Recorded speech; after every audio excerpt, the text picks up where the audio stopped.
Rhett Palmer. The mayor of the airwaves is ready to go. Talking to people you wanna know. Face to face. One-on-one. Get the story and have some fun with Rhett Palmer. And now, the most trusted name in radio, Rhett Palmer, the mayor of the airwaves.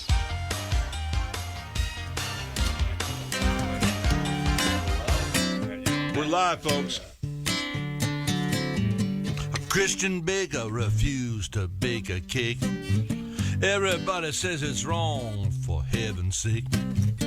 Same-sex marriage, what do you say? Doesn't the baker have his own say? Yes. Fill in the blanks. Okay, we have Angela Giampolo. Am I saying it right, Angela? That is perfect. All right. Grazie, prego. Hey, Italiano? No, spell français. Pardon me? Actually French. It's what? French. Parlez-vous français? Yep. Parlez-vous français? Oui, oui, oui. Where are you from? Montreal? Where are you from? I am. I'm from Montreal. I love Montreal. Are you in Montreal today? I am not. I am actually in Philadelphia. Philadelphia. Well, it's better to be in Montreal, I can assure you. Except there's one good thing about Philadelphia, and that What's is, that? I went to that room where they signed the Constitution a few years ago, and it was great. I saw that the HBO TV special on John Adams. Did anybody in this room see that? Yes, I did. Did you see it? No, I don't think so. How are you going to grow up to be president? We have an intern here. Nobody. Let me introduce you to Angela Giampolo. This is, of course, John Tompkins. Good morning, John. Morning. And he is a first-year college student, just finished his first year. Mm-hmm. Writes for Vero's Voice magazine. He has written for our magazine since he was 15. He is a precocious young man, some expecting him to be president of the United States one day. We also have Mr. David Walsh, realtor in town. We also have Bixby. He is the homeless photographer. Lives in his tent and comes in here. You're well shaven and clean today. Now, as a homeless guy, where do you shave? I shave in the. I take my bicycle all the way from the woods onto the beach, and I sneak into a motel room. I have a secret pass key. No, you don't. How did you know that? How do you do? You always come in here looking sharp, though. For a homeless guy, you simply amaze me. How do you do it? Well, I don't want people to know that I'm homeless. Thank you, Rhett. Well, then we won't say anything. Now, Angela Giampolo says, we have quite a mix here, Angela. Same-sex marriage. We're wondering, now, of course, you're Canadian, so it's a whole different story, being Canadian. But, here we have we have the Bill of Rights. We have Articles of Freedom. Yes, should same-sex people be able to have an agreement and a contract with each other? Yes, that's, sure.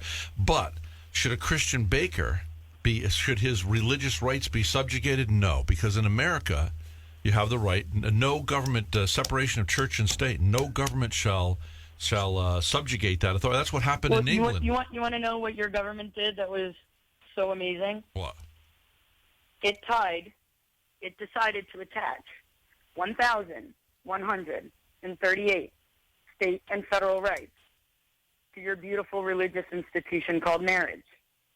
I never thought I'd be agreeing with Rand Paul here, but your government, my friend, mucked it up when they decided to tie 1,138 state and federal rights to the institution of marriage. You wanted it to be religious? You should have kept it religious. Because I come from a long line of straight people that never got married. Because in Canada, there's no incentivization. There's no legal and financial benefits to it. So people are just civil union, gay or straight. And that's why we legalized gay marriage a bajillion years ago. Because it doesn't matter. All right? But, so the only thing the Supreme Court said on June 26th is if you're going to tie 1,138 rights to something, you aren't allowed in this country, because we do have the Bill of Rights, my friend. Mm-hmm. You cannot deny an entire group of people said rights. Mm-hmm. So either get the government out of marriage and make marriage a religious institution in and of itself. Well, isn't it, Angela? It is a religious institution. The government didn't start it. Well, actually, no. You don't. You want to know something? Up until 1938, I think it is here in the United States, there was no contract legally about marriage. You went off and as before a Legal. preacher and said you were married. The reason they started legal marriage and you had to pay a fee was because Mrs. Roosevelt wanted to have a census to know how many people were in America. And this was a way of the government getting control of that. That's how this whole thing got started. No, that's not how That it gets is how it started. got started. No, it is not. At the end of the day, guys, you're arguing the wrong thing. Okay. If you really cared about religion, if you really cared about societal mores and the fabric of the American way of life, then fight to ban divorce. Fight to Because what? that Oh, to- that is against the religion. So when you have Donald Trump, who's been married 3 times Yeah. and therefore divorced 3 times, start banning divorce. Angela, I Don't- agree with you. I agree that it's a mockery. Now, I know there's a lot of people that castigate me. I've never been married, and I was the subject of. Are you gay? No, I'm not gay. No, I'm not, definitely not gay. I like ladies, but I have a lot. I have a lot of gay friends, and that's okay. They can do what they want to do. Right. And whether in the end Jesus approves or disapproves that, Jesus has not given me the purple robe nor the mallet, and I'm not going to judge anybody. I'm here to love people, and you just let Jesus do the work. He's very capable, So anyway, so I don't know where I'm going with all that, but I don't know in where my we. in my opinion, should be fighting to ban divorce. All right. Ban divorce. They're fine baking a cake for Donald Trump's 19th wedding, but not my first. mockery. And You're right. And to really break it down, I think the next, as I've been saying this for months, and it keeps happening, the next wave of litigation is going to be, where does my 14th Amendment right that I've newly been granted as of June 26th, where does that right begin and end? And where does Ted Cruz's or Rick Santorum's First Amendment right begin and end? And quite frankly, it begins, in my opinion, it begins and ends at home and in their place of worship. But since we do have the separation of church and state here, to bring religion now into commerce, it's a very, very slippery slope that's not going to end well. You had that Tennessee hardware store owner putting signs saying no gays allowed. Okay, well, I have heels on right now. My hair is long. I'm in a suit. How do you know I'm gay? Are we going to start putting little pink triangle stars on me and triangles and so that someone who's gay? And then you have an effeminate man who's not married, who happens to be straight, go into the hardware, a screwdriver, for whatever reason, because they think he's gay, but he's not. And now you violated their rights based on gender. So everybody's very being specific. violated, man. I tell you, everybody's being violated. This is my motto in life is, if what I do doesn't prevent you from living your life to the extent that you need to, and it doesn't hurt you, then it is what it is. Why can't everybody just let one another live? In the same breath, you say that if you want to fight this, you should ban divorce, and Catholic Church already bans divorce. So I don't know where you stand on that. Well, Ireland, up until 20 years ago, it was illegal to get divorced.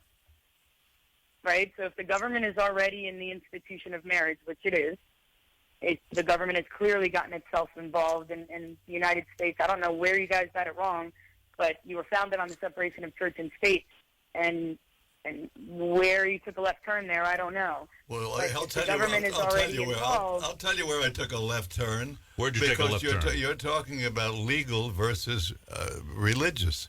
There's two different paths. There's a But you religious tied path. 1,138 legal and federal I rights. didn't. I didn't do it. The Supreme Court did it. That's your No, legal no. system did it. No, there have always the- been the- 1,138 federal rights tied to marriage. So The Supreme Court didn't do anything about that. The government did. okay, then what's that got So to do if with you're what's that got married, to do with one religious? legal right. If you're married, you get Social Security. That's a right. That's a federal right. Yeah. If you're married If you're single, or you get can Social marry, Security. you get immigration rights. You don't pay taxes. There's 1,138 of those, and gay people have just been saying we want those. If I could interject the homeless photographer here. Hi, how are you? From what I've heard this morning in NPR, and I take it with a grain of salt, and I understand that the people that they share the news with do fund the program, so it's a biased reporting station. However, from what I've heard, there's legislation being worked on right now because it's absolutely ridiculous that some religions, let's say the Muslim religion, we have to do everything that the Muslim religion is about. We have to accept most things that they go for, and that this whole case with the baker that wouldn't bake the cake owes $130,000 after a judgment, that they're working out the religious rights as fundamental rights through the Constitution. And what do you think about that? I mean, they're working on this because it's obviously unbalanced. It's not fair. I mean, everyone has a right to, through religious values, deny. Absolutely. Yeah, Right. So no, I- right now the way the laws are written, that they cannot just do what it is to be, let's say, a Catholic or a stout Christian and deny someone a cake because. So what do you think about that? Not really sure I'm following your whole train of thought. There were a lot of words there, but I don't necessarily know that I understand the point. I mean, if what you're saying is what do I think about the fact that the baker has to bake the cake? Right. That's a little Okay, unbalanced, so- the fact that there was a challenge Right. against them because religiously, fundamentally, in their minds, And- they Well, turn and them just away. real quick, though, to something you said about the $138,000, what a lot of people don't realize, because it's just getting reported very vaguely, they didn't have to pay that because they refused to bake the cake. They used the gay couple's information and disseminated it negligently and in order to bring harm, where they live. So all of the personal information that the lesbian couple gave them to be clients, my name is and I live at, in order to bake the cake. They said it was Throughout stress. the lawsuit, they used that information in order to try to bring harm Right? to Didn't the they? lesbian couple. Right? Didn't they? Yeah. Didn't they claim there was a lot And of so stress? that's why and- they yeah. paid $138,000. It was impunitive for using their personal information to attempt to bring harm to the couple, and shame and humiliation, and where the kids go to school and I see. all of that. So that's why they paid money, because, I mean, Well, they basically tried to bring harm to them. So I Being just want to that get that said, out there. could there be legislation that would give people the rights to practice their religious ideals in workplaces? In my opinion, not in commerce. Okay. Right? So the Religious I understand. Freedom Restoration Act was meant to protect people in commerce, in their jobs, to your point about the Muslim, the famous case, was a Muslim who didn't want to shave his beard, but he was a firefighter, and the gear that he needed to wear, it didn't infringe, it didn't, make him not be able to wear the helmet, but they have a clean shaven policy. Well, due to his religion, he couldn't shave. And so they ultimately ended up firing him when he refused. Well, RFRA, Religious Freedom Restoration Act, was meant to protect that, right? I mean, if you sell oranges and now you don't want to sell oranges to someone because you don't think that my being gay is okay, you're allowed to think that my being gay is okay. You are allowed to think whatever you want. You have that religious right. But then to deny me oranges, Mm-hmm. it just doesn't make sense. I'm not asking you to eat an orange. His beard. He's being forced to do something. All I'm asking you to do is to be tolerant, Right. Right. Well, not eat the cake. I have a question. Is there a difference, do you think, in your mind between, like, you brought up that example there with refusing to sell oranges, or the if that hardware store where the owner said that no gay people are allowed? Obviously, I think a lot of people, including myself and the vast majority of people, think that that's definitely not okay. But is there a difference between that, just refusing to do commerce with somebody simply because they're gay, and refusing to do commerce based on a wedding and based on religious beliefs because of that, because it's such a heated topic? Is there a difference between the two? Because that cake was for a wedding, and because they were Christians, they don't believe that they don't believe in the idea of gay marriage. So was there a difference between those two? Right, but again, you're not asked to attend the wedding. You're not asked to condone the wedding. You're not being asked to do anything. I don't see the difference. It's still what you're just being asked to provide a cake. Right. And if I, quite frankly, I wouldn't be the one to order the cake. My partner Christina would. So Christina would order a cake. Unless there's something overtly gay about our cake, like, oh, we want 2 women on the top or whatever, when Christina goes to order it, they would never even know. Mm-hmm. So with that knowledge now, because you disagree with it, there's a lot that I disagree with. And I don't willy-nilly go around, and it could be based in my religion, right? Mm-hmm. But so it's a slippery slope that for everyone who hates big government and says that government is involved in too much, we're now going to start legislating tolerance, Do you believe in legislating morality. Do you believe the government is involved in too much? It didn't have to get involved in marriage, absolutely. We would be much better off, and none of this would really have been even in it. Government had in many other countries. America is one of the few that have so many rights and privileges tied to the institution of marriage. Very few other countries have it, and every other country is doing just fine. Sweden, Denmark, Canada. I mean, but we drive people to it. And quite frankly, a lot of people, the national marrying age right now for men is 29 and women it's 27. Gay or straight, people aren't getting married. And if they are, they're doing it much later in life. Well, So- there's been a mockery. I mean, everybody wants to pick on everybody else. It's a dang mockery. I mean, look, I grew up with Johnny Carson. Johnny Carson. This is Right. Johnny Carson Yep. show. Tell me, Ian. He's one of my favorite examples Yeah. when I talk about what gay people don't get. I go, Johnny Carson has 4 ex-wives, No, 7. claiming his Social Security benefits. 4, because they eventually stopped that. So we have gay people that are together, that have been together 43 years, are alive, would be married, and would be getting Social Security, but we have 4 exes of Johnny Carson getting his survivor death benefits.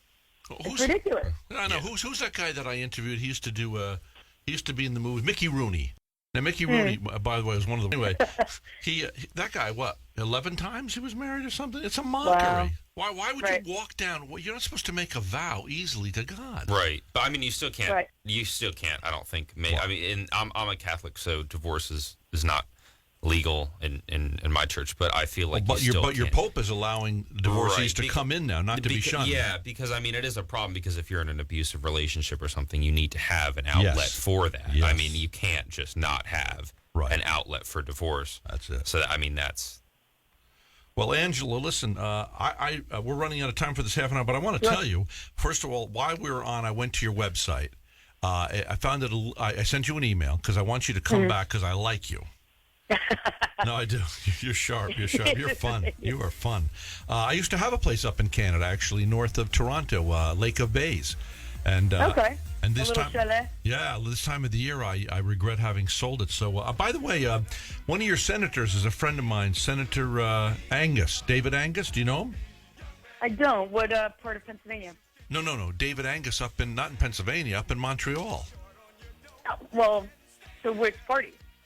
The Conservative. The Conservative. Because we do, again, unlike America, we actually have many, many, many parties. Yeah. So right now in Montreal, the Separatists Well, listen, are don't in power. hang up because I want to get your phone number so I can call you again to be a guest in the future. All right, so hold on. All Don't right, hang up. absolutely. Okay.